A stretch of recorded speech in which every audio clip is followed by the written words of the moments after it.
So, you hear on the news about a virus, like hepatitis, starting to spread, and it sounds like chaos, right? But what's really happening behind the scenes? Well, here's the thing. Public health officials don't panic. They have a playbook. And today, we're going to take a peek at that fascinating high-stakes operation. Right. The alarm goes off. You've got reports of jaundice popping up, and suddenly everyone's talking about a crisis. But for the people in public health, this is the exact moment they've trained for. So what is the first move? The most important thing to get is that the response isn't just running around putting out fires. It's a system. A playbook, really. It's a step-by-step process that's all designed to corner the virus, stop it in its tracks, and keep the public safe. Let's walk through how it actually works. Okay, so the very first phase is all about gathering intelligence. I mean, think about it. You can't fight an enemy if you don't know exactly what or who you're up against. This isn't about making educated guesses. It's all about precision. The first thing officials do is create something called a case definition. You can think of it as a razor-sharp description of what actually counts as part of this specific outbreak. For instance, they might say a case is any person with acute jaundice who's linked to a specific water source. This is so important because it helps them avoid confusing a hepatitis case with, say, someone who has jaundice for a completely different reason. So why is that definition so absolutely critical? Because it works like a targeting system. It makes sure that every person, every dollar, every single resource is aimed directly at the outbreak and not wasted on other illnesses that just happen to look similar.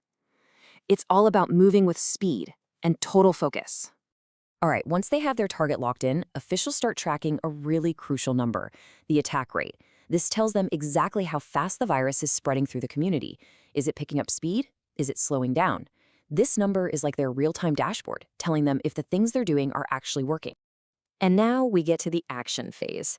As soon as the investigators know what they're looking for and how fast it's spreading, the mission splits onto two fronts. First, shut down the source of the virus. And second, shield the people who are most at risk.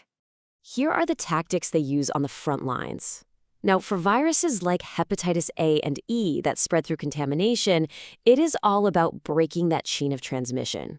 That means things like making sure water is safe, fixing sanitation systems, and just really pushing basic hygiene. Every single one of these is like putting up a roadblock for the virus. Now this is really cool. This is how they protect people who've already been exposed. It's a two-pronged defense. On one hand, you've got a vaccine. It teaches your body how to build its own long-term army to fight the virus. But for people at really high risk, they might get a dose of immunoglobulin. That provides a ready-made, but temporary, shield for instant defense. You know, it's the classic difference between teaching someone to fish versus just giving them a fish. Now listen to this. Even after all the control measures are in place and the last known person has gotten sick, the job is far from over. In fact, you could argue one of the most important phases is just getting started. It's called the watchful wait. This probably seems a little counterintuitive, right? If there aren't any new cases, why would you keep watching so closely? Well, the answer really gets to the core logic of how we control infectious diseases. It helps to think of it like a forest fire. You've put out all the big flames, but there could still be hidden embers just glowing underground, ready to flare right back up. Surveillance is like patrolling that area, checking every nook and cranny to make absolutely sure every last spark is extinguished. It confirms the fire is truly out. And the gold standard for this waiting period? It's one full incubation period of the virus after the final case is found. If an entire cycle goes by with 0 new cases, well, that's the strongest possible evidence you can have that the chain of transmission has finally been broken. So after the investigation, after the direct interventions, and after that critical, watchful wait, public health officials can finally make the declaration that everyone has been waiting to hear: the all clear. And if there's one thing to take away from all this, it's that when an outbreak ends, it's not because the virus just got tired and decided to go home. No way. It's because a dedicated team followed a precise playbook, a plan that's built on science, constant surveillance, and incredibly swift action. And that right there is how a community is brought back to safety.